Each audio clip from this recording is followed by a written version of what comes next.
시간 매경학교에 입학하신 여러분 환영합니다. 매일경제TV 머니클래스 1부의 윤민수입니다. 머니클래스 1부는요, MBN골드 스타매니저 선생님들과 주식 투자의 기초를 튼튼하게 다지는 수업인데요. 원스텝, 투스텝, 차근차근 한 걸음씩 공부하는 머니클래스 매경학교에 오셔서 함께 공부하시기 바랍니다. 오늘의 선생님은 누구일까요? 지금 바로 모셔보도록 할게요.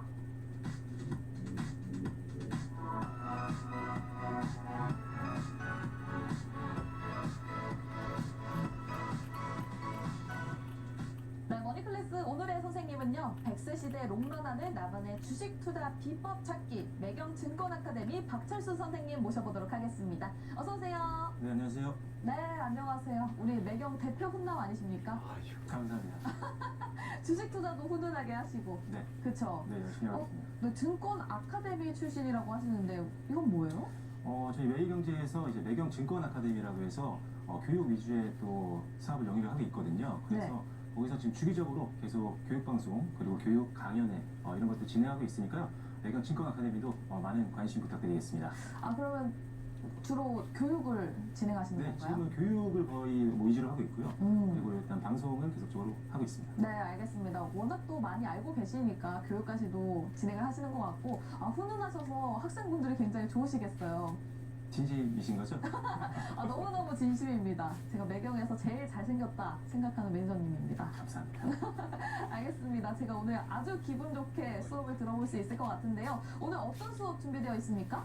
네, 오늘 세 가지 주제를 준비를 했는데요. 첫 번째 시간에는 오버행 리스크를 회피하는 방법에 대해서 말씀을 드릴 거고요. 두 번째는 자사주 취득과 그리고 소각을 활용해서 우리가 어떻게 매매를 해야 되는지에 대한 내용들, 그리고 세 번째 시간에는 내부자들 매매 네, 맞습니다. 활용법. 단어가 조금 좀 어렵거나 좀 영화 제목 같아요. 네, 자극적으로 들릴 수 있는데 내부자들의 어떤 거래들, 흐름들을 보면서 어떻게 우리가 전략적으로 대응할 수 있는지에 대해서 준비를 했습니다. 어떻게 보면 좀 평소와는 다르게 심화학습이 될 수 있을 것 같습니다. 일단 오버행이라는 게 정확히 뭔지 저는 잘 모르겠고요. 또 두 번째, 자사주 취득 및 소각. 이거는 최근에 이제 밸류업 관련해서 이슈가 많아서 네, 맞습니다. 얘기를 많이 들었거든요. 네. 그럼 밸류업과 관련된 얘기도 살짝 들을 수 있을까요? 가장 2교시 때 말씀드리겠지만 자사주 취득이라든지 소각이 밸류 프로그램에서 가장 중요한 행위 중에 하나이기 때문에 이들과 관련된 공시들이 나오는 기업들은 항상 주목을 하시면 될 것 같아요. 오늘 교육 들으시면 아마 활용도가 굉장히 높으실 겁니다. 네, 알겠습니다. 이렇게 마지막 교시 내부자들 매매 활용법까지 알아보도록 하겠습니다. 먼저 1교시부터 가봐야 되겠죠? 1교시에는 정확히 어떤 걸 배우게 될지 교생 선생님 나와주세요. 안녕하세요 여러분. 오늘 수업에서는 주식 투자에 있어 핵심 팁들을 배워보려고 하는데요. 그럼 먼저 오늘의 1교시 주제 공개해 보겠습니다. 오늘 1교시에서는 주식시장에서 중요한 오버행 리스크 회피법에 대해 알아보겠습니다. 특히 보호예수 활용법에 대해 집중적으로 다룰 예정이니 끝까지 집중해주세요. 시장에서 오버행이라는 단어 굉장히 많이 들어보셨죠? 평소에는 그냥 넘길 수 있는 단어지만 오늘은 먼저 오버행이 무엇인지 용어 정리부터 해볼까요? 오버행은 주식시장에서 언제든지 매물로 쏟아질 수 있는 잠재적인 과잉 물량을 의미합니다.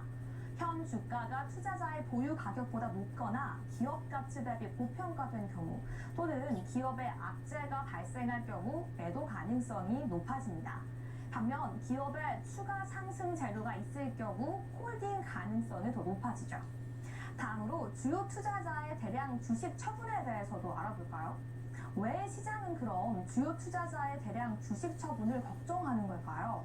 주요 투자자의 대량 주식 처분은 주가 하락의 주요 요인이 될 수 있기 때문이죠. 따라서 리스크 회피 전략이 필수적입니다. 그 중 하나가 보호예수 활용법인데요. 보호예수는요, 의무 보유 등록, 의무 보유 확약, 자발적 보유 확약으로 나뉩니다. 의무 보유 등록은요, 상장 주식을 대상으로 하며 한국예탁결제원이 직접 관리합니다. 최대 주주나 특수 관계인이 소유한 주식을 일정 기간 동안 매도 금지하는 제도로 주가 안정성과 소액 투자자 보호를 목적으로 하고 있죠. 또 의무 보유 확약은요, 기관 투자자가 공모주를 받을 때 일정 기간 주식을 팔지 않겠다라는 그 약속을 의미하는데요. 기간은 보통 15일, 1개월, 3개월, 6개월 중 하나로 선택할 수 있으며 더 긴 기간을 약속할수록 더 많은 공모주를 받을 수 있습니다. 이러한 보호예수 제도를 잘 활용하면요, 오버행 리스크를 효과적으로 회피할 수 있는데요. 보호예수 해제 물량 비중이 높을수록 주의가 필요하다는 점도 잊지 마세요. 이렇게 오버행 리스크 회피법에 대해서 간단히 짚어봤는데요. 이해되셨나요? 그렇다면 오늘 1교시에서는 오버행 리스크 회피 방법을 통해서 안정적이고 효율적인 투자 팁 좀 더 자세히 알아보겠습니다. 그럼 성공 투자로 향하는 1교시 수업 바로 시작합니다. 네, 1교시 수업 주제는 바로 오버행 리스크 회피법입니다. 먼저 이 오버행 리스크라는 게 뭔지부터 말씀을 해주셔야 될 것 같아요. 전 잘 모르거든요. 네, 오버행은 여러분들이 검색하시면 충분히 찾을 수는 있겠지만 네. 사전적인 의미로는 주식시장에 언제든지 매물로 쏟아질 수 있는 잠재적인 과잉 물량을 의미합니다. 예를 들어서 이제 보호예수 같은 단어 들어보셨을 것 같은데 굉장히 많이 들어봤죠. 네, 이런 보호예수 같은 물량 같은 경우는 일정 기간 동안 팔 수가 없거든요. 그런데 그 일정 기간이 끝나게 되면 그때 네. 매물을 내놓을 수가 있습니다. 네. 그래서 그때 만약에 대량의 매물이 출회가 된다고 한다면 주가의 변동성이 생길 수 있기 때문에 이런 오버행 관련된 종목들은 우리가 미리미리 체크를 해놓고 변동성을 좀 대비하셔야 되기 때문에 오버행 리스크 회피법에 대해서는 항상 여러분들이 알고 계시는 게 좋습니다.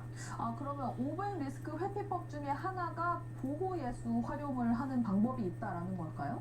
네, 맞습니다. 오버행 이슈에는 다양한 것들이 있어요. 사실 유상증자라든지 이런 것들을 했을 때도 신주가 상장됐다가 또 묶이는 경우가 있거든요. 네. 삼자 배정 같은 경우는 그럴 때는 이제 삼자 배정 같은 경우가 이제 일정 기간이 지나면 팔 수 있는 시간이 옵니다. 네. 그때도 이제 오버행 리스크라고 하는 거고 보호예수 같은 경우도 마찬가지예요. 신규 상장 종목들이 있으면은 이들 종목이 베팅한 분들 같은 경우는 일정 기간이 팔 수 없도록 묶여져 있습니다. 그래서 그런 것들이 끝나는 시점에 매도 물량이 나오게 되면 변동성이 생길 수 있기 때문에 이런 것들을 좀 조심을 해야 됩니다. 알겠습니다. 네. 저희 뒤쪽에 굉장히 많은 것들이 적혀 있는데 하나하나 좀 설명을 해주실 수 있을까요? 네, 일단은 특정 이 투자자들, 특히 다 대량의 매물들을 갖고 있는 투자자들이 어떤 좋아하는 기업 가치를 굉장히 높게 평가하고 베팅하는 경우들이 있잖아요. 그쵸. 네, 시세 차익을 노리는 건데 결국은 이들이 일정 기간 동안 묶여 있습니다. 그러다가 이 묶여 있는 시간이 해지가 되고 나서 네. 이제 팔 수 있는 시점이 된 거예요. 그리고 또 이제 신규 상장하고 나서 네. 며칠 동안 못 파는 기간 그거 말씀하시는 네, 거죠? 그것도 이제 의무 보유 중에 하나인데 네. 그들이 이제 팔 수 있는 시간이 왔을 때 이걸 팔느냐 마느냐 이게 중요한 거잖아요. 네. 만약에 시세 차익을 남길 만큼 너무 많이 올랐다면 그동안 네. 당연히 시세 차익을 위해서 매도 물량을 내놓을 수 있기 때문에 그쵸. 주가가 빠질 수가 있거든요. 네. 그런데 만약에 그 회사 같은 경우가 만약에 지금 사실 너무 많이 올라서 기업의 가치 대비해서 좀 고평가다라고 한다면 그때도 이제 매도를 할 수 있는 상황이 됩니다. 그쵸. 차익 가장 많이 남겨서 팔아야 되니까. 그렇죠. 지금 부담되는 주가 수준이 있다는 거기 때문에 그들이 던질 확률이 높아진다는 거죠. 그럼 역시나 주가가 하락할 확률이 높아지는 거고요. 그리고 현재 이제 팔 수 있는 시점이 딱 왔는데 그 회사에 악재가 있는 거예요. 네. 그러면 안 되겠지만 예를 들어서 화재가 났다라거나 네네. 횡령이 있었다라거나 네. 이런 것들이 있었다면은 주가 하락 요인이기 때문에 팔 수 있는 시점이 왔을 때는 일단은 회피를 하기 위해서 물량을 던질 겁니다. 그러면 당연히 주가는 하락할 확률이 높겠죠. 자, 그러면 단 이제 매도를 할 수 있는 시점이 왔는데 그 회사가 더 갈 것 같은 거예요. 쉽게 생각하면. 그래서 추가적으로 주가가 더 상승 확률이 있다면 그들도 역시나 추가 수익을 바라기 때문에 일단 매도 물량이 안 나올 수도 있습니다. 그래서 케이스마다 조금 매도 물량이 나올 수도 있고 안 나올 수도 있지만 기본적으로 보호예수 물량이 풀리는 시점에는 매도 물량이 나온다는 가정하에 우리가 보수적으로 전략을 짜야 된다는 게 이 전략의 핵심 포인트라고 보시면 되겠습니다. 알겠습니다. 그러면 매도 물량이 나올 가능성을 좀 체크를 가장 먼저 해보면서 물량 출회 가능 일정 그거를 먼저 선점을 해보는 게 가장 중요하겠네요. 네, 맞습니다. 일단은 기본적으로는 보호예수로 묶여있는 물량들이 언제 풀릴 수 있는지 그 일정들을 체크하는 게 가장 중요하다고 보시면 되고요. 그래서 일단은 보호예수의 종류를 먼저 말씀을 좀 드려야 될 것 같은데 네. 보호예수 같은 경우는 의무보유 등록이 있고요. 의무보유 확약이 있고 자발적 보유 확약. 크게는 세 가지로 나뉩니다. 네. 좀 복잡하시죠? 너무 복잡한데요. 조금이 네. 아니라. 근데 일단 결과적으로는 묶여있던 물량이 언제 풀리느냐라는 일정만 우리가 체크를 하면은 이게 이름이 뭐든 상관은 없거든요. 네. 그래서 그 일정을 체크하는 방법이 굉장히 중요합니다. 알겠습니다. 그럼 일정 체크하는 방법은 또 어떻게 볼 수 있을까요? 네, 방금 이제 세 가지가 있다고 했잖아요. 크게 의무보유 등록 같은 경우는 예탁결제원에 이제 등록이 되는 겁니다. 그래서 예탁결제원에서 직접 팔지 못하게 관리를 하기 때문에 강제성이 굉장히 있고요. 팔고 싶어도 못 팝니다. 예탁결제원이 딱 쥐고 있기 때문에 네. 절대 팔지 못하기 때문에 떼써도 안 돼요? 네, 못 팝니다. 절대 못 팝니다. 아 그래요? 절대 못 팝니다. 그래서 네. 의무보유 등록이 되어 있는 종목들은 그 묶여있는 기간 동안은 절대 매물이 나올 리가 없기 때문에 가장 강력한 제도라고 보시면 될 것 같아요. 그래서 일단은 보통 최대 주주라든지 특수 관계인 같은 이런 특수인들이 일단 의무보유 등록이 되어 있습니다. 그래서 상장한 기업들 같은 경우는 보통 6개월 정도가 예탁결제원에 주식이 묶여있기 때문에 그동안은 팔지 못한다. 그래서 그들이 아무리 많은 물량을 갖고 있어도 매도 물량이 나오지 않기 때문에 그동안은 조금 걱정을 좀 덜어놓으셔도 된다. 이렇게 생각하시면 될 것 같고요. 다만 이제 의무보유 등록 기간이 해제가 되면 아무래도 뭐 최대 주주라든지 특수 관계인들이기 때문에 주식수가 상당할 거란 말이죠. 그래서 그쵸. 그들이 만약에 판다라고 한다면 주가의 변동성이 생길 수 있기 때문에 의무보유 등록 일정들을 반드시 여러분들이 체크를 하셔야 됩니다. 알겠습니다. 의무 보유 이게 어떻게 보면 굉장히 개인 입장에서는 이 정도까지 매도가 안 나오겠다라고 어느 정도 안정성, 울타리가 될 수 있을 것도 같은데 거기서 좀 무조건 좋게만 받아들여야 되는 거예요? 왜냐면 매도 물량은 없지만 그렇다고 해서 물량이 풀려 있는 것도 아니라서 사고 싶어도 못 살 수도 있잖아요. 네, 일단은 상장한 이후에 이제 거래가 되기 시작하면은 유통주식수는 있기 때문에 그 다음에는 살 수 있죠.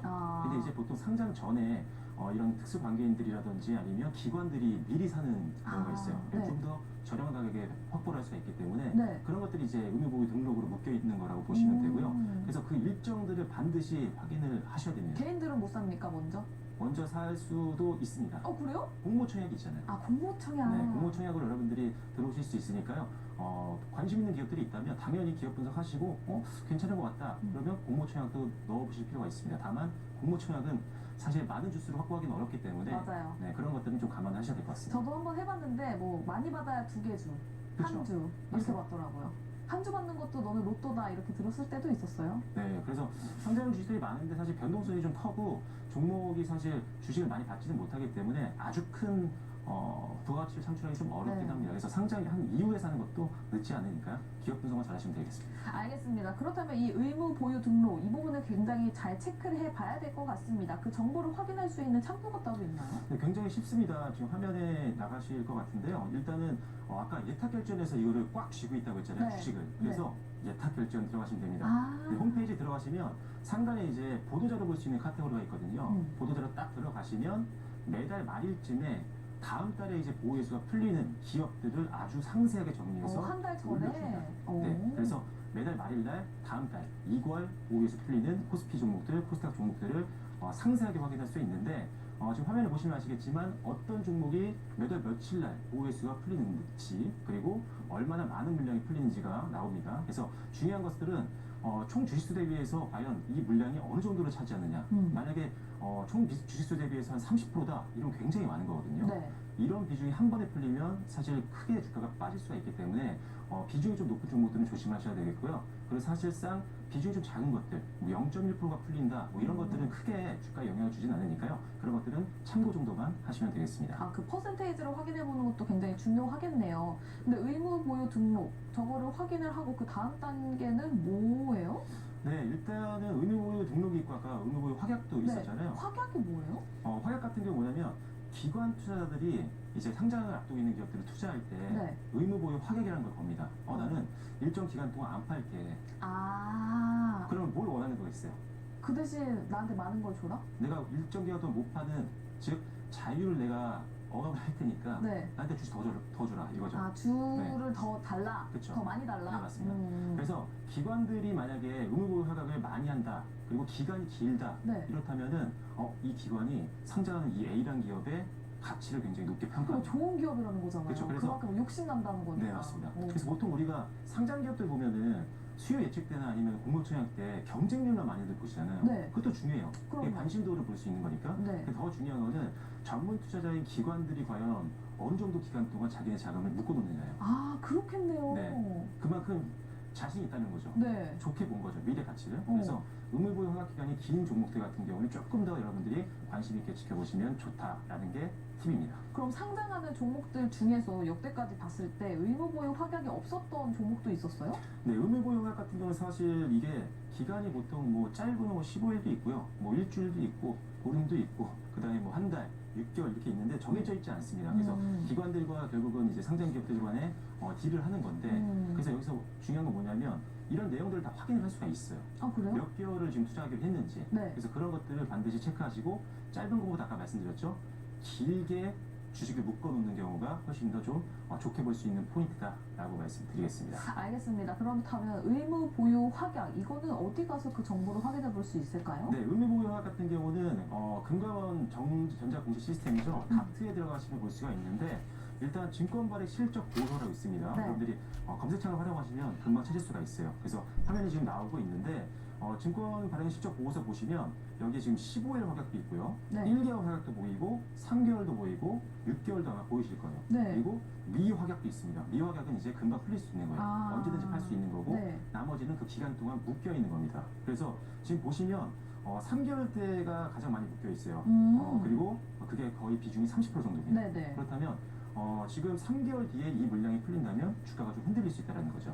그래서 한두 달 정도는 조금 물량 풀리는 거에 대한 부담이 좀 없을 수 있지만 3개월 이제 이 물량이 풀릴 때쯤에는 변동성을 좀 감안을 하셔야 됩니다. 그래서 조금씩 비중을 좀 줄이시거나 아니면 현금화를 시키는 전략도 여러분들이 활용할 수가 있습니다. 그럼 지금 표를 확인해 보니까 미확약부터 6개월 확약까지 있잖아요. 네. 그럼 가장 장기적으로 할 수 있는 마지노선이 6개월인 거예요? 6개월인데 여기서 또 추가를 할 수도 있습니다. 그래요? 네, 이 정도는 왜냐면 기관들이 묶어놓을수록 사실 사측에서는 나쁠 건 없거든요. 그렇죠. 네, 그래서 가치가 충분히- 좀 높게 평가가 된 거니까. 네, 충분히 그런 것들은 늘릴 수 있습니다. 알겠습니다. 그렇다면 또 자발적 보유 확약이라는 것도 있다는데 그건 어떤 거예요? 네, 자발적 보유가격은 보통 아까 그 최대 주주라든지 뭐 대표님이라든지 아니면 임원분들이 보통 이렇게 6개월 정도 묶여 있는다고 했잖아요. 네. 근데 이거를 자발적으로 난 더 묶어놓을게. 이게 추가로 네. 묶어놓을 수 있는 거구나. 그래서 이거는 강제성은 없고 자발적으로 하는 거기 때문에 자발적 보유 확약이라고 하는 거고요. 네. 이 경우에는 좋은 점이 있습니다. 뭐냐면은 투자자에게 뭔가 신뢰를 줄 수 있어요. 왜냐면은 6개월만 묶는 게 아니라 나는 내 회사 너무 좋고 네. 1년 뒤에 2년 뒤에도 주가가 더 많이 올라갈 거라고 자신을 하기 때문에 나는 그렇죠. 2년 묶어놓겠습니다. 뭐 이렇게 얘기를 하는 거거든요. 공식적으로. 네. 그래서 자발적 보유학도 상당히 우리가 상장 주식을 평가할 때 중요한 투자 포인트라고 보시면 될 것 같아요. 그렇다면 여기 회사의 대표가 자발적 보유 확약을 했다라는 소식이 들려왔다면 우리 개인 투자자 입장에서는 굉장히 믿음이 갈 것 같아요. 네, 그러면 맞아요. 자신 있다는 거니까. 그렇죠. 알겠습니다. 그렇다면 자발적 보유 확약은 또 어디 가서 확인해 볼 수 있나요? 자발적 보유학은 뭐 사업 보고서라든지 아니면 단기 보고서 그리고 상장 기업들 같은 경우는 투자 설명서 이런 데서도 확인할 수가 있고요. 그리고 화면에 지금 보이시는 것처럼 공모주 같은 경우는 보통 상장하기 전에 IR 자료가 보통 나오거든요. 네, 네. 그래서 IR 자료 들어가시면 거의 마지막 장쯤에 이런 자발적 보유학이라든지 이런 보호회수 물량들을 좀 쉽게 볼 수 있도록 표시를 해놨습니다. 지금 그래서 화면에 있는 것처럼 쉽게 여러분들이 정보를 확인하실 수 있으니까요. IR 자료 한번 검색하시면은 쉽게 여러분들이 체크하실 수 있을 것 같습니다. 상장할 때 IR 자료를 보면 좋다라고 말씀을 해주셨고 지금 또 표를 보니까 보호예수 사항도 나와 있습니다. 그렇다면 이 보호예수를 활용할 수 있는 방법은 또 어떤 게 있을까요?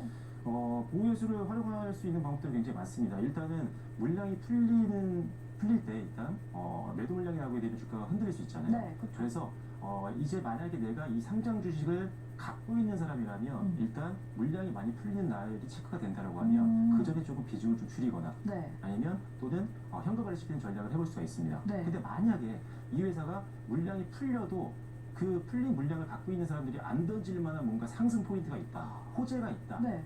그렇다면은 일단은 비중을 안 줄이고 홀딩을 할 수 있어요. 하지만 일단은 어느 정도 주가가 많이 올라왔고 부담되는 선에서 물량 풀리는 일정이 왔다, 보호예수 해지 일정이 왔다라고 한다면 네. 일단 기본적으로 비중을 조금 줄이는 게 리스크를 좀 관리할 수 있는 방법이 될 수 있으니까요. 참고하시면 될 것 같고 네. 신규로 만약에 이 종목을 살려고 했는데 이 회사 일주일 내에 보호예수가 풀리대? 네. 라고 한다면 일단은 좀 기다리는 게 좋겠죠.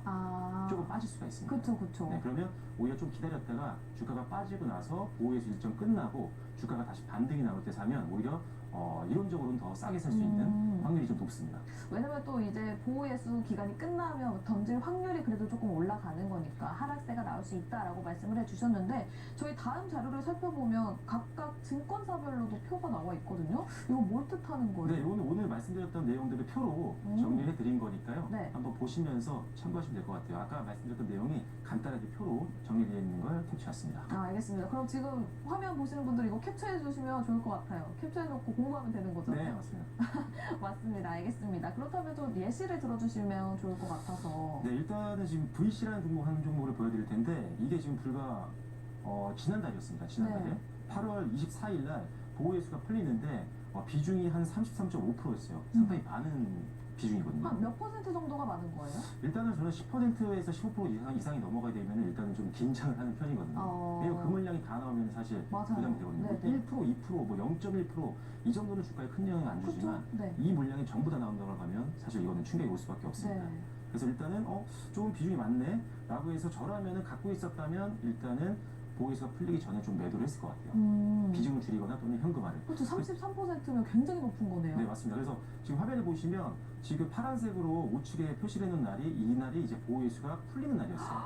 네. 와. 근데 그 전에 보시면은 5거래일 연속 음봉 나왔거든요. 네. 그만큼 지금 회피성 물량들이 좀 많이 나왔다는 겁니다. 그래서 물론 다른 이유도 있겠지만 보호예수 때문에라도 일단 회피 물량이 나오면서 주가가 하락했으니까 만약에 이거를 알고 있었던 분들이라면 미리 이 하락폭을 회피할 수 있다는 거죠. 그쵸. 네, 그래서 항상 보호예수가 좀 많이 풀리는 종목들 같은 경우는 미리 비중을 줄이셔서 추가적인 손실을 막는 게 굉장히 중요하다는 점 말씀드리겠습니다. 네, 다음 또 예시를 들어줄 수 있는 종목 어떤 종목이 있을까요? 네, 바이젠셀인데요.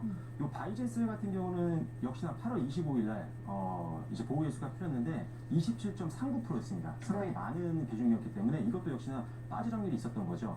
확실히 역시나 표시드린 대로 파란색에 표시를 해드린 그 전에 한 4, 5개월 동안은 계속적으로 주가가 좀 밀리는 모습들을 좀 보였었어요. 네. 그래서 일단 약간 비중을 줄이시거나 이거 신규로 접근하시는 분들 같은 경우는 일단은 보호예수가 많이 풀리네. 그럼 일단 기다렸다가 보호예수 풀리고 나서 주가가 좀 변동성이 없다는 게 확인이 되면 매수하자라는 관점으로 접근을 할 수가 있습니다. 그래서 만약에 이거를 보호예수를 알고 있었던 분들이라면 일정을 알고 계셨던 분들이라면 조금 더 저렴하게 매수할 수 있는 기회가 왔어요. 그래서 바이젠셀이 그 뒤로도 주가가 좀 잘 올라왔기 때문에 보호예수 일정이 있었다면 조금 더 싼 가격에 들어가서 수익을 더 극대화시킬 수 있는 그런 상황이었다고 보시면 되겠습니다. 알겠습니다. 인생은 또 3세판이라고 하지 않습니까? 예시 하나만 더 들어주시죠. 네, 좋은 사람들인데요.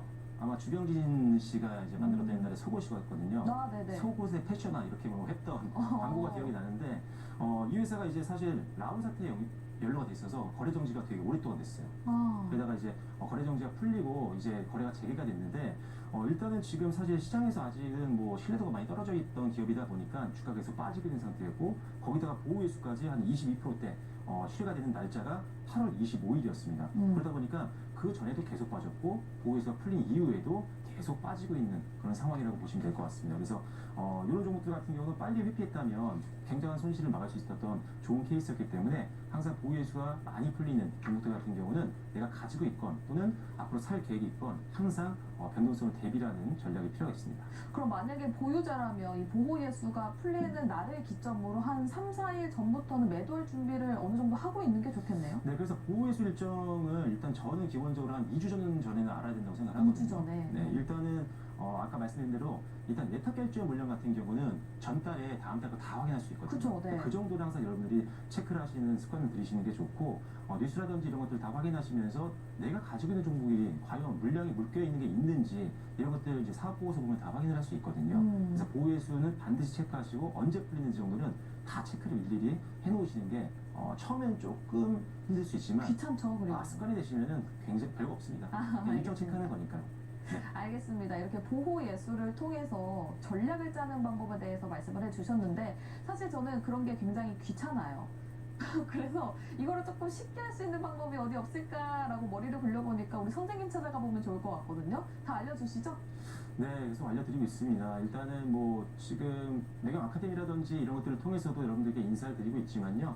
네이버 밴드에 박철순 검색하시고 들어오시면 제가 장중에 다양한 정보들 그리고 방금 말씀드렸던 이런 오버행 일정들 전부 다 정리해서 매일매일 그리고 주말에는 다음 주 일정까지 정리해드리고 있으니까요. 들어오셔서 좋은 정보 가져가시면 좋을 것 같습니다. 알겠습니다. 주식 투자에 있어서 모든 일정을 또 알려주신다고 하니까요. 우리 박철순 선생님의 네이버 밴드까지 많은 관심 부탁드리도록 하겠습니다. 1교시는 여기서 마무리 지어보도록 하고요. 2교시에는 또 어떤 수업이 기다리고 있을지 교생 선생님을 통해서 알아보도록 할게요. 이제 2교시 수업 시간입니다. 2교시에는 어떤 내용을 배울지 함께 열어보시죠. 1교시에는 오버행에 대해서 배워봤죠. 2교시에는 자사주 취득 및 소각에 대해서 이야기해 보겠습니다. 먼저 자사주 취득에 대해 설명드리겠습니다. 자사주 취득이란 기업이 자기 자금으로 자기의 주식을 사는 것을 말을 하는데요. 이 방법은 주가 안정화와 주주가치 제고, 적대적 M&A 대비 스탁옵션 지급, 합병 대가 지급 등의 목적을 가지고 있는데요. 자사주를 취득하면 유통 주식수가 감소해서 주식 가치가 상승하고요. 이건 매수세를 추가적으로 유입시킬 수가 있습니다. 또한 기업의 미래의 성장성에 대한 확신을 보여줘서 저평가 매력까지 부각시킬 수 있는데요. 그러면 자사주 취득, 이 신탁이란 뭘까요? 자사주 취득 신탁은 금융기관이 기업 대신 자사주를 매입하는 방식입니다. 이 역시 주가 안정화와 주주가치 제고, 적대적 M&A 대비 스탁옵션 지급, 합병 대가 지급 등의 목적을 가지고 있습니다.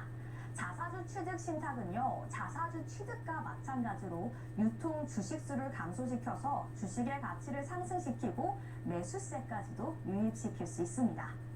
이 자사주 취득과 자사주 취득 신탁의 차이점은 매수의 기간과 처분 불가 기간이 있습니다. 자사주 취득은 매수 기간이 짧아서 단기 주가에 긍정적인 영향을 미치고요. 6개월 동안 처분이 불가합니다. 반면 자사주 취득 신탁은 1개월 동안 처분이 불가한데요. 또 자사주 취득은 의무적으로 공시 수량을 매수해야 하므로 주가에 긍정적인 영향을 미칠 수 있습니다.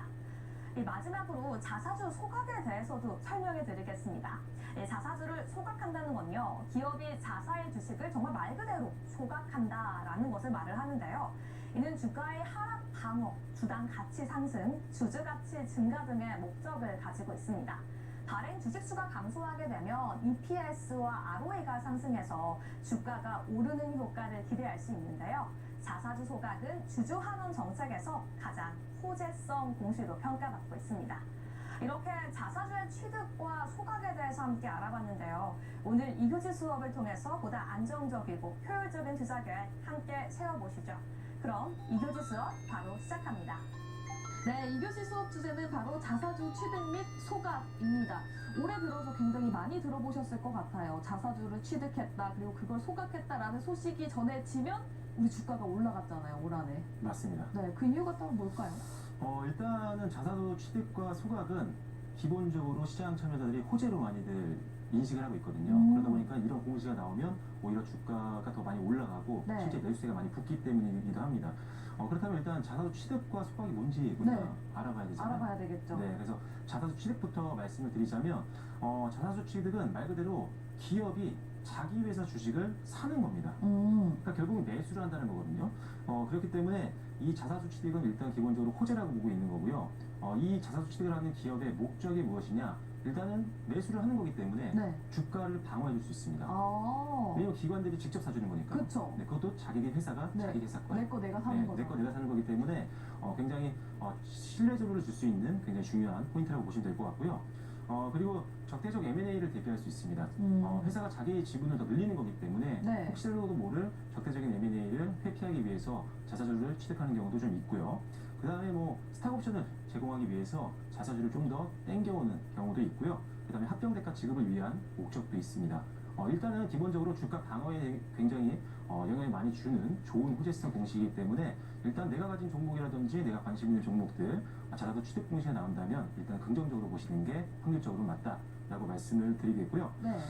자사주 취득 같은 경우는 앞서 말씀드린 것처럼 회사가 자기 주식을 사기 때문에 네. 시장에 풀려있던 주식수가 줄 거 아니에요. 그쵸. 유통 주식수가 주는 거고. 더 레어템이 되는 거죠. 그렇죠. 그래서 실제로 희소성이 높아지기 때문에 그래서 더 주가가 더 올라갈 수 있는 확률이 높아지는 거예요. 더 매력적이잖아요. 네. 사고 싶은데 물량이 점점 줄고 있어요. 얼마나 좋으면 또 그 기업이 자기 걸 샀겠어요. 맞습니다. 맞습니다. 네. 그래서 여러 가지 면에서 긍정적으로 해석할 수 있는 확률이 높기 때문에 일단 자사주 취득은 매수세 유입을 부를 수 있는 아주 좋은 공시라고 보시면 됩니다. 그래서 취득 공시가 나오는 종목들은 더욱더 여러분들이 관심 있게 보시면 좋겠습니다. 알겠습니다. 그럼 여기 보면 저평가 매력 부각 가능성이 상승한다라고 나와 있는데 그럼 저평가가 되어 있었던 종목인데 기업이 자기 거를 샀으니까 그럼 그만큼 더 좋은 건가라고 생각을 하면서 저평가 기업일 수 있다라는 가능성이 제시되는 건가요? 그렇죠.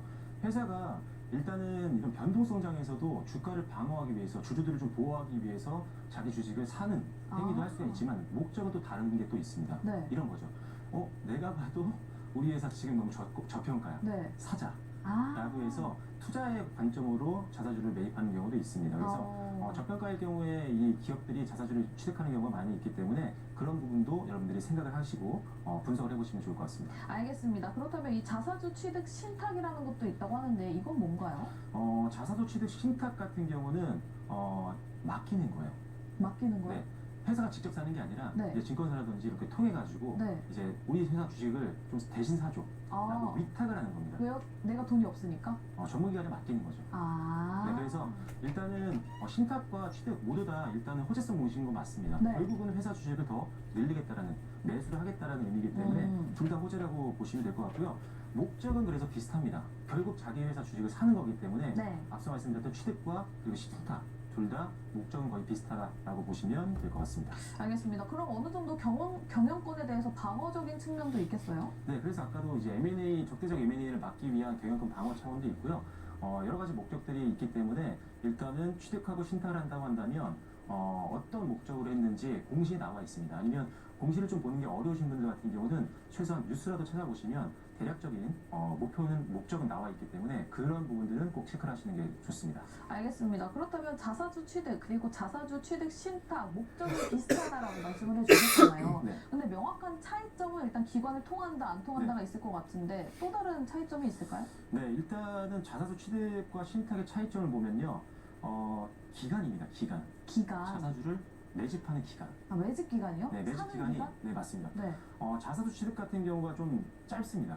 어. 그리고 자사주 취득 신탁 같은 경우는 좀 길게 매집을 해요. 그래요? 그렇다면 뭐가 좋을 것 같으세요? 주가가 좀 그동안 하락할 수도 있으니까 좀 더 싸게 살 수 있다? 아닙니다. 아니요? 왜냐면은 어차피 매수하는 김에 네. 단기간 내에 사면은 주가에 더 좋지 않을까요? 단기간에 사면? 그러니까 예를 들어 이 회사의 주식을 100만 주를 살 거야. 내 회사 네. 주식 내가 100만 주 살 건데 네. 이거를 일주일 만에 사는 것과 네. 1년 내에 걸쳐 사는 것과 네. 단기 주가에 어떤 게 좋을까요? 빨리 사는 게 좋죠. 그렇죠. 그겁니다. 네. 그래서 자사주 취득 같은 경우는 신탁보다 짧은 기간 내에 보통 매집을 하기 때문에 단기적인 주가에 훨씬 더 좋은 영향을 주는 경우가 많습니다. 그래서 신탁보다는 취득이 조금 더 확률적으로는 호재일 수 있다. 이렇게 보시면 될 것 같고요. 네. 그리고 자사주 같은 경우는 처분을 하려면 바로 할 수가 없어요. 그래요? 네, 이제 취득을 한 이후에 바로 팔 수 없고 역시나 묶여있는 기간이 있습니다. 그래서 자사주 취득 같은 경우는 6개월 정도가 묶이고요. 자사주 취득 신탁 같은 경우는 1개월 정도가 묶여요. 그렇다면 취득이 더 좋은 거죠. 네. 못 파는 기간이 기니까요. 그렇네요. 그래서 여러 가지 면에서는 취득이 신탁보다는 조금 더 뭐가 됐든 이제 개인 투자자 입장에서는 신탁보다는 그냥 취득이 더 좋다. 네, 맞습니다. 그리고 이제 강제성 부분인데 자사주 취득 공시를 하게 되면은 반드시 그걸 지켜야 됩니다. 무조건 내가 100만 주를 사기로 했다 그러면 100만 주 무조건 사야 된다. 그렇죠. 무조건 의무입니다. 의무 네. 사항이기 때문에 반드시 취득을 해야 되는데 신탁 같은 경우는 아시는 분들도 계시겠지만 이게 중간에 무산되는 경우도 많이 있어요. 그건 괜찮아요? 네, 아니죠. 그래서 매력이 좀 떨어진다는 거죠. 무산될 취득보다는. 가능성이 있으니까. 그래서 의무 여부에서 봤을 때는 좀 더 강제성이 있고 의무성이 부과가 되는 일단 취득이 훨씬 좋고요. 취득 신탁 같은 경우는 조금 더 이런 부분에서는 자유롭기 때문에 조금 더 매력도 떨어진다 이렇게 보시면 되겠습니다. 근데 개인 투자자 입장에서는 이 자사주 취득이 더 좋은 거잖아요. 네. 근데 기업 입장에서는 신탁을 하는 이유가 뭐예요? 둘 다 목적은 똑같은 거죠. 왜냐면은 뭐 방어하는 역할을 할 수도 있고 기업에 대해서 어떤 변동성을 좀 더 줄여줄 수 있는 회사의 그리고 우리가 이렇게 회사의 주가를 방어하기 위해서 네네. 노력을 한다라는 걸 보여줄 수가 있는 거죠. 하지만 결과적으로 주가에 좋은 영향을 주는 거는 확률적으로는 신탁보다는 자사주 취득이다 이렇게 보시면 맞습니다. 그렇네요. 그렇다면 자사주 소각도 굉장히 중요하다라고 알고 있는데 자사주 소각은 뭡니까?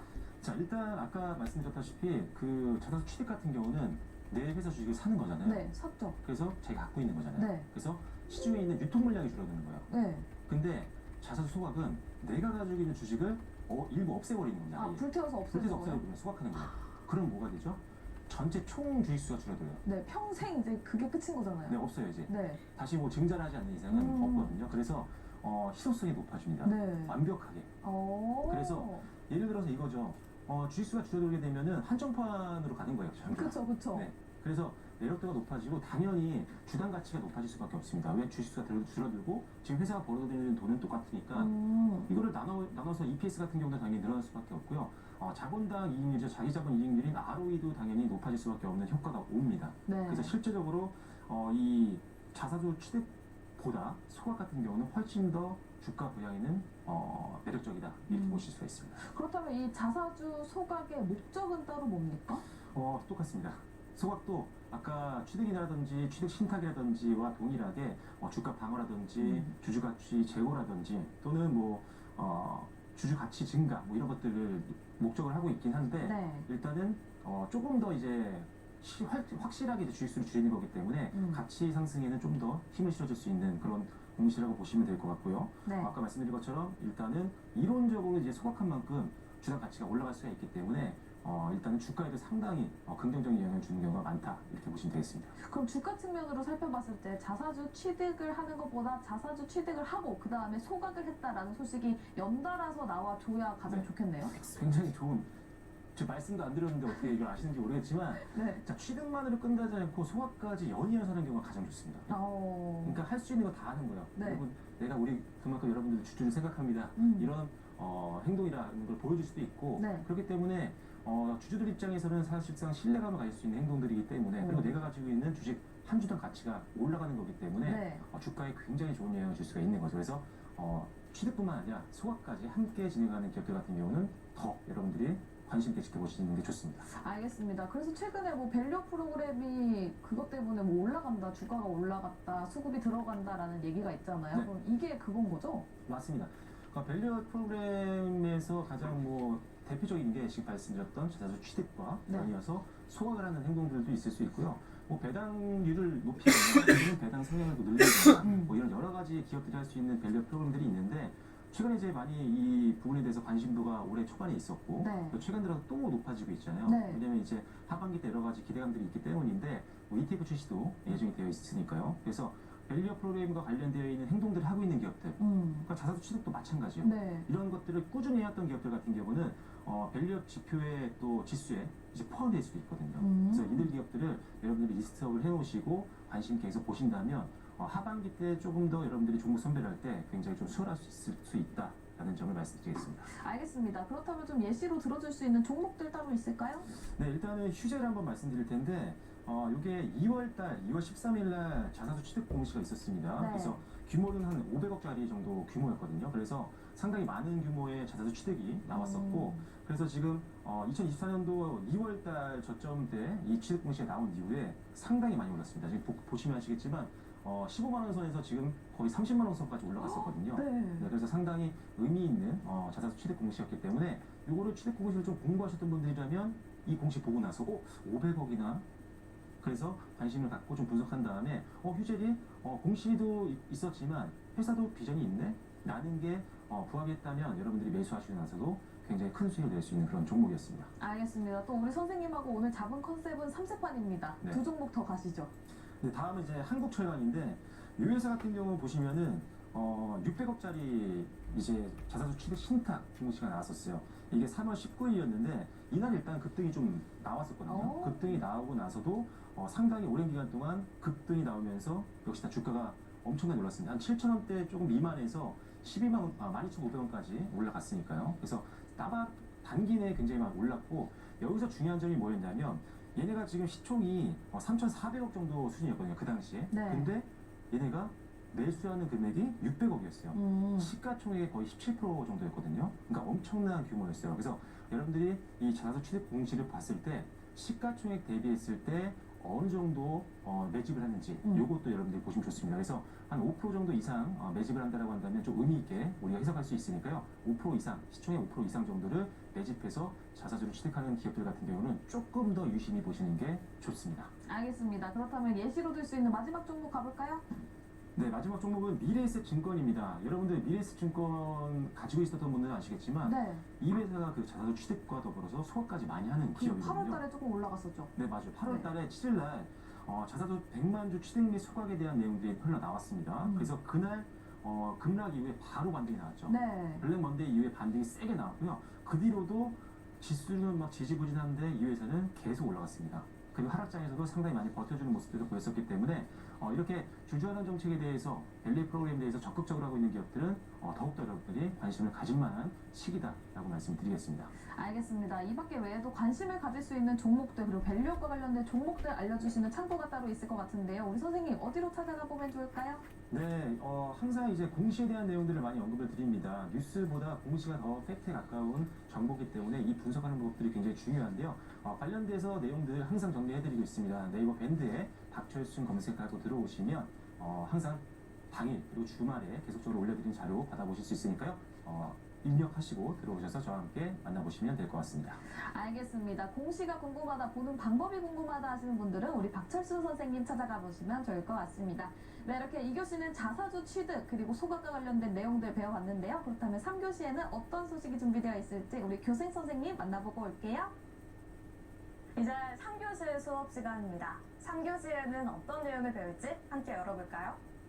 오늘 3교시에는 내부자들 매매 활용법에 대해서 알아보겠습니다. 먼저 내부자들의 매매에 주목해야 하는 이유 살펴볼까요? 대표, 최대 주주, 임원 등 내부자들의 매매 방향성을 체크하는 건 정말 필수입니다. 정보력에 있어 우위에 있는 내부자들이 주식을 매수한다면 이건 실적 개선이나 개별 호재 등의 가능성을 쌓기 때문이죠. 따라서 추가 상승이나 상승 전환의 변곡점이 될 수 있고요. 비중 확대나 신규 접근까지 고려해 볼 수도 있습니다. 반대로 내부자들이 주식을 매도한다면 이건 실적 역성장이나 개별 악재 등의 가능성을 나타낼 수 있는데요. 따라서 추가 하락이나 하락 전환의 변곡점이 될 수 있고요. 비중의 축소나 현금화까지도 고려해야 됩니다. 이렇게 내부자 매매에 대해서 간단히 배워봤는데요. 오늘 3교시 수업을 통해서 이를 활용해 어떻게 전략적인 투자법을 세워볼 수 있는지 알아보시죠. 그럼 3교시 수업 바로 시작합니다. 네, 3교시는 바로 내부자들 매매 활용법입니다. 상당히 제목이 좀 자극적이에요. 내부자들 매매 활용법? 아니 이 제목을 어떻게 해야 될까 고민을 많이 했는데 단어가 너무 길어져가지고 네. 아니, 최대 주주라고 해야 되나 아니면 대표라고 해야 되나 막 단어가 너무 많아서 일단 내부자들이라고 정리했는데 네. 이게 왜 내부자들의 매매 활용법을 제가 가지고 왔냐면 내부자들이 흔히 말하는 회사 사람들이에요. 그렇죠. 네, 가장 사정을 잘 아는 사람들. 제일 정보 많이 하는 사람이 누구일 것 같으세요? 내부자들이죠. 대표. 그쵸. 대표님이 가장 많으시고요. 임원들도 마찬가지고요. 거기 참여하고 있는 뭐 기관들도 좀 알 수가 있죠. 그래서 그런 내부자들이 과연 회사 주식을 파는지 네. 사는지 이런 것들을 보면은 얼마나 우리가 갖고 있는지. 그쵸. 네. 매매 타이밍은 알 수가 있습니다. 그래서 꼭 여러분들이 이런 흐름들을 체크를 하셔야 됩니다. 네, 알겠습니다. 그렇다면 어떤 걸 체크해 봐야 돼요? 일단은 역시나 이 대표, 최대주주, 임원 이런 내부자들이 과연 주식들을 계속 갖고 있는지 아니면 주식을 늘리고 있는지 네. 아니면 팔고 있는지 이런 것들을 보셔야 되는데 내부자들이 이제 주식을 더 확보를 한다, 매수를 한다라는 의미는 뭔가 호재가 있다라거나 그렇죠. 예를 들어 뭐 실적에 이번에 어닝 서프라이즈가 나올 것 같아서 난 주식을 더 사야겠다. 왜? 시세 차익을 남길 수 있는 확률이 있으니까요. 네. 그래서 사는 경우가 있기 때문에 보통 호재 전에 주식을 늘리는 경우가 많다라는 점이고요. 아니면은 주가가 좀 하락하고 있는 기업들 중에 만약에 내부자들이 매수가 들어오기 시작했다라고 네. 한다면 이제 하락이 끝나고 상승 전환할 수 있을 만한 뭔가 모멘텀이 있겠구나라고 우리가 한번 이 미루어 짐작을 할 수가 있다는 거죠. 그래서 보통 내부자들이 주식수를 더 늘린다라고 한다면 호재 또는 주가 상승 전환이 나올 수 있는 가능성이 있으니까요. 다시 한번 우리가 최소한 분석을 좀 할 필요가 있겠다라고 말씀을 드리겠고요. 반대로 이제 매도로 하는 경우는 다른 거죠. 그렇죠? 악재가 나올 가능성이 네. 커지는 거죠. 그래서 악재가 나오고 나서 내부자들이 팔고 나서 악재 나오면 시장에서 굉장히 많이 욕을 많이 하죠. 그렇죠, 맞습니다. 욕을 많이 먹잖아요. 네, 미리 말해야지 왜 자기들만 도망가냐. 네, 맞습니다. 그래서 그럴 경우에는 우리가 보고 있다가 공식을 딱 봤는데 내부자들이 주식을 팔았네? 네. 그럼 뭔가 있을 것 같은 거죠? 오. 일단 불안합니다. 그럼 저는 일단 비중을 줄입니다. 근데 그거 공시로 말을 해줍니까? 이유가 나오지는 않을 수 있어요. 근데 음. 목적이 나오는 경우도 있지만 네. 안 나오는 경우도 많습니다. 왜냐면 대주주라든지 이런 사람들 주요 주주들이 지분 변동이 있으면 공시가 해야 되거든요. 그래서 그 공시를 보고 비중을 줄였네, 높였네 이 정도는 확인할 수 있어요. 일단 줄였다면 왜 줄였을까를 우리가 고민을 해봐야죠. 네. 네, 그래서 일단 줄였다라고 한다면은 뭐가 있나, 우려감이 있나 여러분들이 한번 꼭 분석을 해보셔야 됩니다. 악재가 어떤 게 나올지 네. 그거를 확인을 해봐야 된다라고 말씀을 해주셨고 정말 대표자 내부자들이 어떻게 거래를 하고 있는지 여기서 주가의 힌트를 얻어볼 수 있다라고 말씀을 해주셨습니다. 그렇다면 이게 매도 공시가 나와야 될 텐데 그게 장 중에도 나옵니까? 장 중에도 나오고요. 뭐 장 후반에도 나옵니다. 어. 일단 뭐 자율공시 같은 경우는 언제 나올 수도 있는지 모르겠지만 일단 그래서 가지고 있는 종목들, 관심 종목 같은 경우는 이런 어플리케이션 이용하셔가지고 거래소 사이트라든지 아니면 카인드라든지 다트 같은 거 이용하셔가지고 알림 설정해 놓으시면은 좀 쉽게 받아볼 수 있으니까요. 네. 이것도 팁이라는 점 말씀드리겠고요. 일단은 예시를 한번 볼게요. 플루토스라는 기업인데 8월 12일 날 5시 이후에 공시가 나왔습니다. 네. 5시 이후에 공시가 뭐 나왔냐면 대주주였던 더 테크놀로지가 장내 매도 공시를 했어요. 이미 장이 끝났습니다. 근데 5시 이후였기 때문에 이거 보신 분들은 장외에서라도 매도를 할 수가 있긴 했어요. 그런데 굉장히 너무 시간이 짧았다는 거죠. 그렇죠. 근데 과연 이 회사의 주가가 과연 어떻게 됐을까요? 한번 다음 장 보면서 한번 네, 말씀해 볼까요? 볼까요? 네. 지금 화면에 보시면 아시겠지만 지금 표시를 해드린 파란색으로 표시해드린 날짜가 이제 공시가 나온 다음 날인데 네. 일단은 그날 이후에 주가가 급격하게 밀렸습니다. 빠졌네요. 네. 그래서 그 다음날 초반에 매도만 했어도 손실폭을 줄일 수가 있었는데 만약에 이 공시를 못 보신 분들은 조금 비중을 못 줄이시다가 손실폭이 굉장히 커질 수 있는 그런 상황이었습니다. 그래서 이렇게 주요 주주들의 비중이 좀 줄어드는 공시가 나온다라고 한다면 일단 비중 축소 또는 현금화를 한 번씩은 고려해봐야 된다는 점을 차트를 보시고 한번 이해해 보시면 좋을 것 같습니다. 알겠습니다. 이게 참 그런 얘기 있잖아요. 장 마감하고 나서 꼭 이런 공시 나잖아요. 네. 너무 약올라요. 알림 설정. 알림 설정. 네. 그런데도 불구하고 손실을 최대한 줄이기 위해서는 다음 날이라도 매도를 해보는 게 좋을 것 같다라는 팁까지 얻어봤습니다. 그럼 매도 관련해서 예시를 해주셨는데 그럼 혹시 최근 한 달간 매수를 많이 한 종목이 있을까요? 자사주. 네, 이게 지난 8월 정도쯤에 한 달 정도 매수가 조금 많이 몰렸던 종목들이 있었어요. 특히나 대주주들이 매수를 많이 했던 종목군들을 금강원 전자 공시 시스템에서 이렇게 표시를 잘 보기 좋게 해놨는데 네. HD 현대 그리고 테크윙, LS 마리솔루션 그다음에 FNF가 단기간 동안 대주주가 매수를 좀 많이 했습니다. 그래서 이런 기업들의 과연 주가가 어떻게 됐을까요? 이 네 종목. 올라가지 않았을까요? 그렇죠. 네. 바로 차트를 한번 보여드리도록 하겠습니다. 차트로 볼까요? 네, 다음 장 보시면요. 지금 위에부터 HD 현대고, 그 다음 테크윙, 그 다음에 LS 마린 솔루션, 마지막 이제 FNF거든요. 네. 보시면 아시겠지만, 위에 있는 기업들 같은 경우는 이게 한 달, 5월 30일 날 기준이니까요. 5월 30일 기준으로 기존에 30일 동안 대주들이 매수를 많이 했습니다. 그렇다면 5월 30일 이후에 이 회사들의 주가가 얼마나 갔는지를 봐야 되는데, 지금 보시면 5월 달 이후에 상단의 세 종목 같은 경우는 계속적으로 주가가 우상향 흐름을 보여줬었고요. 마지막에 FNF만 조금 주가가 좀 못 올라갔는데 일단은 뭐 실적이라든지 이런 것들에 대한 우려감이 좀 있었고 상단에 있었던 세 종목 같은 경우는 사실 호재성 내용들이 좀 있었기 때문에 주가가 좀 더 잘 움직였다라고 보시면 될 것 같습니다. 그래서 일단은 전반적으로 확률적으로 네 종목 중에 세 종목은 대주주들이 한 달 동안 강력하게 매수한 종목들 중에 네 종목 중에 세 종목이 올랐다. 라는 점을 확인하시면 되겠습니다. 어찌됐건 자사주 매수를 한다는 거는 상승할 가능성이 크다라고 받아들여봐도 좋을 것 같습니다. 그렇다면 또 주식 증여 활용이라는 것도 있다는데 그건 뭔가요? 네, 보통 우리가 주식 증여라는 게 뭐냐면 내 주식을 누구한테 넘기는 거잖아요. 네. 근데 그런 게 보통 언제 나올까요? 자식한테 줄 때? 그쵸, 보통 그렇습니다. 자식한테 주게 마련이죠. 네. 그래서 기업 상장 기업들 같은 경우도 경영권 승계 같은 걸 할 때 보통 이제 증여를 하게 되거든요. 근데 증여를 할 때 증여가 굉장히 중요합니다. 뭐가 중요하냐면 증여를 하는 타이밍을 반드시 아셔야 돼요. 왜냐면은 주식을 증여하려면 사실상 세금이 이제 많이 나갑니다. 네. 증여세가 어마무시하게 나갑니다. 그러다 보니까 경영권 승계라든지 아니면은 가족들한테 증여를 할 때 어떻게 하면 가장 적게 세금을 납부하면서 주식을 넘길 수 있을지 고민을 하는 거예요. 네. 그래서 세금 같은 경우는 보통 재산의 가액 따라 부과됩니다. 많이 넘기면 당연히 많이 내야 되는 거잖아요. 네. 그리고 나서 증여를 받은 날짜, 받은 자의 납부 기준, 증여세를 납부하는 기준은요. 증여 발표일 전후 한 2개월간의 주가 평균으로 합니다. 네. 그러니까 이왕이면은 그 당시에 주가가 낮았을 때 그때 증여를 하면 세금을 좀 더 줄일 수 있다는 거죠. 그쵸. 주가가 낮으니까. 네, 맞아요. 왜냐면 평가 가액이 낮기 때문에. 그래서 보통 주가가 거의 마지막일 때쯤에 주가가 많이 저평가되어 있는 구간에서 증여를 한 다음에 주가를 띄우는 경우가 많아요. 그래서 경영권 승계든 아니면 일반 뭐 증여든 증여를 했을 때 그때가 지수의 어떤 마지막 바닥권일 확률이 좀 있다. 그리고 그 이후에 증여를 한 이유이기 때문에 이제 세금도 납부를 했잖아요. 네. 그러면 이제 주가를 어떻게 해요? 다시 올려야죠. 왜? 내가 가지고 있는 주식 가치 싸게 받았으니까 이제 다시 높여야죠. 맞습니다. 그래서 주가 부양을 하는 경우가 많이 있기 때문에 이런 주식 증여를 하는 경우는 여러분들이 항상 공시 보시고 그 회사 분석해 보시고 특별한 문제가 없다면 매수를 좀 해보는 것도 고려해 볼 수가 있습니다.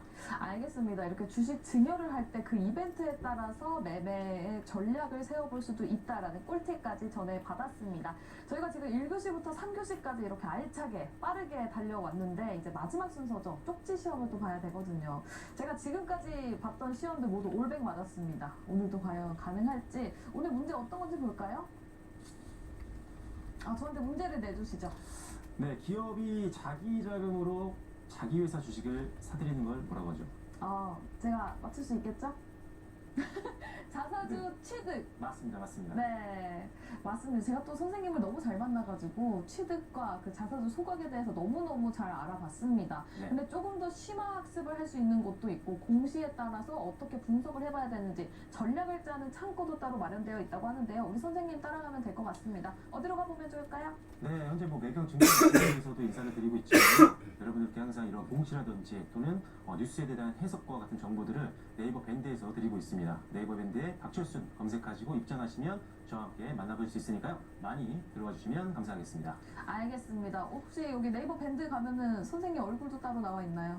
네, 얼굴이 올라가 있긴 합니다. 알겠습니다. 오늘 선생님과 함께 조금 더 심화 학습으로 따라서 더 많이 돈을 벌 수 있는 그 전략을 함께 찾아봤습니다. 저희 머니클래스 1부는 여기서 마무리 지어보도록 하고요. 또 머니클래스 2부가 바로 이어지니까요. 끝까지 많은 시청 부탁드리도록 하겠습니다. 모두 시청해주신 여러분 고맙습니다.